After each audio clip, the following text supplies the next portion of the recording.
লেখা আছে 80 বছরের ওয়ারেন্টি। আমার সিমেন্টের যেটা কেমিক্যাল 80 বছরের ধারণ ক্ষমতা রাখে। আর এলিগেন রড অ্যাডভার্টাইজ দিচ্ছে 100 বছর, কোনো চিন্তা নেই। দরের আগে দাও, ঢালাই লাগিয়ে দাও, প্লানে লাগিয়ে দাও, আমার রড মরিচিকা ধরবে না 100 বছর। সবারই ওয়ারেন্টি পাওয়া গেল, কিন্তু বড় দুঃখের বিষয় যে জমিনের ওপরে ঘরটা বানানো হবে, যে জমিনটার ওপরে ঘরটা বানানো হবে, যে জমিনটার উপরে ঘরটা বানানো হবে, ওই জমিনওয়ালার সঙ্গে কে যোগাযোগ করবে? আল্লাহ, আমি তো ঘর বানাচ্ছি কয়েক কোটি টাকা দিয়ে, এই টাকাগুলো যে জমির উপরে আমি ঢেলে দিব, এই জমিটা তুমি কতদিন রাখবে? কতদিন এই পৃথিবীটা থাকবে? না আমার ঘর বানানো হবে, পরের দিন ধ্বংস শুরু লীলা হবে। এটা তো আমি চাইছি না। সবারই কাছে গ্যারেন্টি দিলাম, কেউ 70 বছর, 80 বছর, 100 বছর পর্যন্ত দিল, এরপরে গ্যারেন্টি কেউ দিল না। আমি তো ঘরটা বানাবো জমিনের পিঠে, এই ঘরটা আমি আর কোথাও বানাবো না। তাহলে জমিটা কতদিন ঠিক থাকবে, নষ্ট হবে না, এটা আমাকে বলে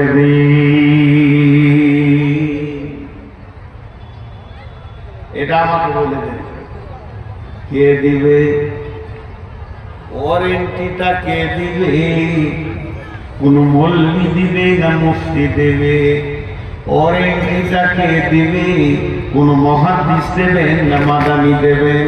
ওয়ারেন্টিটা কে লিখে আনবে মাহমুদের কাছ থেকে? যে আমার হাতে ধরিয়ে দেবে, আপনার হাতে ধরিয়ে দেবে। বন্ধুরে, এটা কোনো প্রসেসিং নাই, এটা কোনো রাস্তা নাই। তবে আমার নবী বলে গেছেন, তিনি ইসলামের দায়িত্বভার নিয়ে, কোরআনের প্রচারের দায়িত্বভার নিয়ে পৃথিবীতে এসেছিলেন।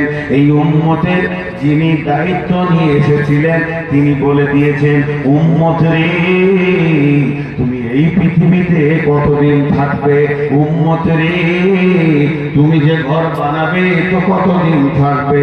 লা তাকুমুস সাআতু ফিল আরদি হাত্তা ইয়াকালা আল্লাল্লাহ।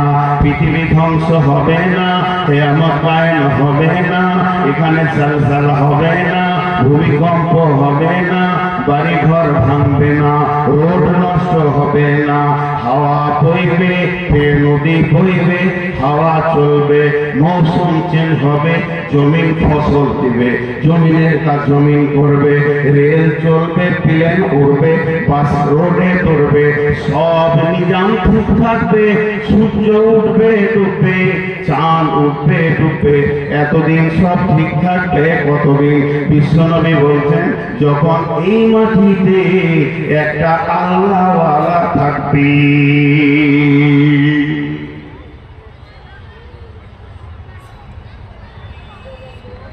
একটা আল্লাহওয়ালা থাকবে। আল্লাহওয়ালাটার দাম কত বলে? ওই আল্লাহওয়ালাটার দাম কত? একটা খালেস নিয়তে। আজকে মহিষপুর মাসে এত খরচা কেন? মহিষপুর মাদ্রাসার কমিটিকে আমি প্রশ্ন করছি, শুধু মহিষপুর নয়, যত মাদ্রাসা কমিটি বসেছেন আমি প্রশ্ন করছি, আপনারা শুরু থেকে শেষ পর্যন্ত বছরে 20 লাখ, 50 লাখ, 30 লাখ, 70 লাখ, 80 লাখ খরচা করছেন কেন? খেপা কুকুরে কামড়েছে, গাঁজা খাইতে মাথা নষ্ট হয়ে গেছে, টাকাটা নষ্ট হচ্ছে। উদ্দেশ্য একটাই, আল্লাহ তৈরি করবে, পৃথিবীর শান্তি হবে। সকলের উদ্দেশ্য, মহিষপুর মাদ্রাসা কমিটির উদ্দেশ্য, আকুল মাদ্রাসা কমিটির উদ্দেশ্য, সব মাদ্রাসা কমিটির একটা উদ্দেশ্য, আল্লাহ বানাতে। আল্লাহ আমি এখনো বাইরে যাইনি, ভূমিকায় আছি। মেন বাইরে যখন যাব আপনি উঠবেন না। বড় দুঃখের বিষয়, এই মহিষপুরে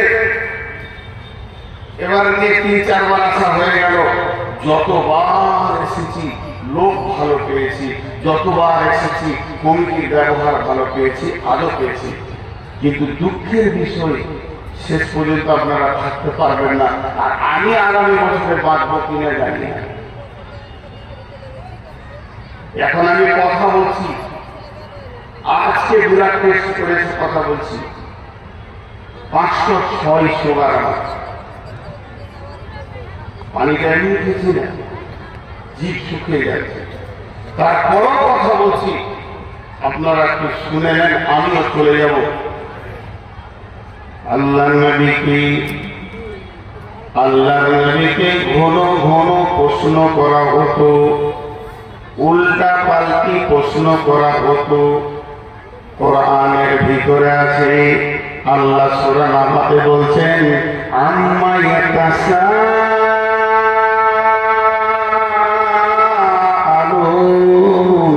আনিন নাবাইল আযীম আল্লাযী হুম ফীহি মুখতালিফুন।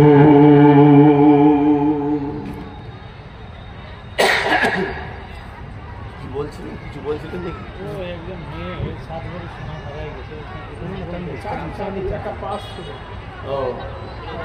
আচ্ছা বলে এগুলো বলতে হবে, কিন্তু খাবার হলে যার বলি আর ওই মাইক যদি বাজে আমি বলে এসছি, আমি আগে থেকে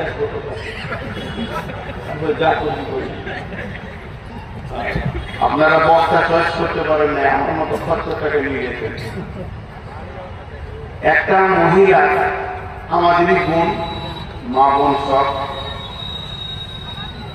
তার পাশ হারিয়ে গেছে, ব্যাগে যথেষ্ট পরিমাণ সম্পদ আছে।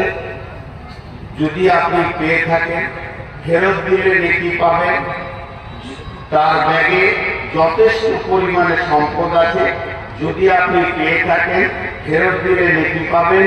আর যদি সব গেলে সেটাকে আপনি হজম করেন, আল্লাহ আপনাকে হজম করতে দেবে না, ওর কয়েক গুণ বের করে হারাতেই পারে। হারানোটা এমন কোন দোষ নয়, হারাতেই পারে।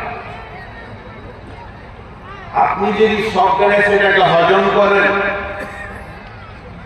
তাহলে আল্লাহকে আপনাকে জবাব লাগবে।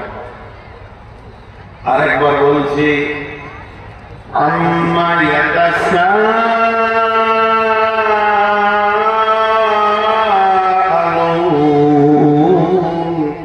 আল্লাহ এত জোর টান মারলে কেন? আল্লাহ তার নবীকে বলছে, নবী হে আমার প্রাণ প্রিয় নবী, তোমাকে কি বিষয়ে ওরা প্রশ্ন করছে? কি বিষয়ে প্রশ্ন করছে গো? বলো, তোমাকে উল্টা পাল্টি করছে। আল্লাযী হুম ফীহি মুখতালিফুন। কোন বিষয়টা নিয়ে ইখতিলাফ করছে, কনফিউশন তৈরি করছে? এমন কিছু কথা আছে আপনার দিলে কনফিউশন করে দিতে পারবো, আমি পারবো। এখন আপনিও পারবেন আমাকে। আমি একটা দোকান বানিয়েছি, ওই দোকানে আপনি আসলেন, আমি বললাম ভিভো 29 প্রো, এটা মালটা ভালো, এর মতো মাল নাই, ভারতবর্ষের মতো মাল নাই, এর থেকে দামি আর মোবাইল হয়নি, এটাই শেষ দামি, কোন কোম্পানি বের করতে পারেনি। বলতে বলতে আপনাকে বললাম দাম হলো 40,000। এত বলা কথা বলার পর শেষ করে খালি যদি বলি তবে কিন্তু মালটাতে, আর কিছু বললাম না, তবে কিন্তু মালটাতে আর কিছু বললাম না, আপনার মনে কিন্তু শুরু হয়ে গেল। তো ওই কাফেররা করতো কি, কিয়ামত দিনে রাসূলের সঙ্গে ফাজলামো করতো, হবে হবে, হ্যাঁ হবে, কি জানি এটা কেমন মনে হচ্ছে। আল্লাহ বলছে, তোমার দিকে তারা ইখতিলাফ তৈরি করে দিছে, মতভেদ তৈরি করে দিছে, দোদুল্যমান তৈরি করে দিছে। তবে শুনে নাও, আল্লাযী হুম ফীহি মুখতালিফুন, কাল্লা সায়ালামুন হুম্মা কাল্লা সায়ালামুন, কাল্লা সায়ালামুন, নিশ্চয় তারা জানবে জানবে কাল্লা সায়ালামুন, আবার বলছে তারা নিশ্চয় জানবে।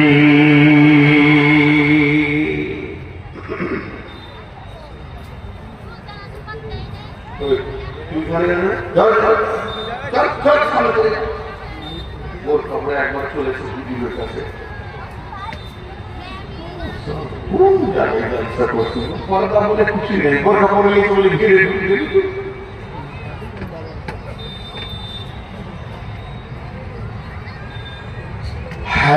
আমার আফসোস।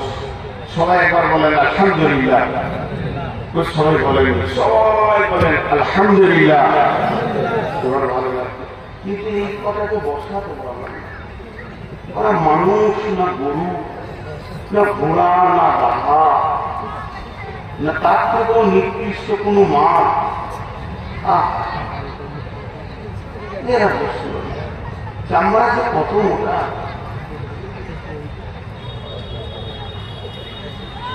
এখানে একটা মজার কথা বলছিলেন, আল্লাহ তাআলা বলছেন, রাসূল সাল্লাল্লাহু আলাইহি ওয়াসাল্লাম বলছেন হাদিসের মধ্যে, যা ফাসাআলা রাসূলুল্লাহ সাল্লাল্লাহু আলাইহি ওয়াসাল্লাম। হিব্রু মানে হচ্ছে একটা পাদ্রী পোপ, মুসলমানদের যেমন মৌলানা, হিন্দুদের যেমন ব্রাহ্মণ, আর এইরকম হলো খ্রিস্টানদের আছে, ওই রকম গুরু আছে আপনার এদের মারওয়ারিদের। তেমনি যারা ইহুদি আর নাসারা তাদের আলেমকে পোপ বলে, পাদ্রী বলে, সবচেয়ে বড় আলেমকে পোপ বলে। আমাদের যেমন বড় আলেমকে সম্মানের সঙ্গে ডাকে শেখ। শেখ মানে বড় আলেম, শেখ মানে বৃদ্ধ, বয়োবৃদ্ধ, জ্ঞানী বয়োবৃদ্ধ। ওরা বড় আলেমকে পাপায়ে আজম বলে। পাপায়ে আজম মানে ওই হলো সব থেকে বড় পণ্ডিত। একটা ইংল্যান্ড থেকে পাপায়ে আজম 2015 কি 16 সালে আপনার কিনা কলকাতায় এসেছিলেন। এরা হলো পোপ। সেই পোপ এসে বিশ্ব নবীকে বলেছেন, ইয়া মুহাম্মদ সাল্লাল্লাহু আলাইহি ওয়াসাল্লাম। তবে উত সাল্লাল্লাহু আলাইহি সাল্লাম বলেনি, এটা আমি বললাম, আমার রাসূলকে ভালোবাসি। আপনারা একবার প্রমাণ করে জোরে বলবেন। ওই পোপ বলছে, ইয়া মুহাম্মদ সাল্লাল্লাহু আলাইহি ওয়াসাল্লাম, হাল তাদরি হাক্কুল্লাহ কদরুল্লাহ, হাল তাদরি কদরুল্লাহ। ও মুহাম্মদ, তুমি নিজেকে নবী বলে দাবি করছো, তবে কি তুমি আল্লাহর ক্ষমতাটা বলতে পারবে? ওর উদ্দেশ্য কি ছিল প্রশ্ন করা? উদ্দেশ্য ছিল ছোট করে দিব, উত্তর দিতে পারবে না, আমার কাছে ছোট হয়ে যাবে। বিশ্বনবী শুরু করলেন, বিসমিল্লাহির রহমানির রহিম, ওয়া মা কদারুল্লাহ হাক্কা কদরিহি ওয়াল আরদু জামিআন কবদাতুহু ইয়াওমাল কিয়ামাতি ওয়াস সামাওয়াতু মাদবিয়াতুন বিয়ামিনিহি সুবহানাহু ওয়া তাআলা আম্মা ইউশরিকুন। ওয়া নুফিখা ফিস সূরি ফাসাইকা মান ফিস সামাওয়াতি ওয়া মান ফিল আরদি ইল্লা মান শাআল্লাহু থুম্মা নুফিখা ফীহি উখরা ফাইযা হুম কিয়ামুন ينظرون وأشرقت الأرض بنور ربها وأوتي الكتاب وجيء بالنبيين والشهداء وقضي بينهم بالحق وهم لا يظلمون ووفيت كل نفس ما عملت وهو أعلم بما يفعلون وسيق الذين كفروا إلى جهنم زمرا। বিশ্বনবী যখন আয়াতগুলো পড়তে শুরু করেছে, ওর চোখে তো খালি সর্ষের ফুল দেখছে, মাথা কাঁটা করে ঘুরছে। কি বলছে রে ভাষা কি রে? আল্লাহ রাসূল বলতে লাগলেন, তোমরা কে আল্লাহর কুদরত জানো, আল্লাহর ক্ষমতা সম্পর্কে কি জানো? সাতবক আসমানকে একটা বলের মতো হাতে ধরবে, সাতবক জমিনকে আর এক হাতে ধরবে, এইভাবে ঝাঁকি মারবে, সারা বিশ্ব মানব বুঝে নেবে আল্লাহর ক্ষমতা কি। নামি হেই আল্লাহ এমন, উনি এক একক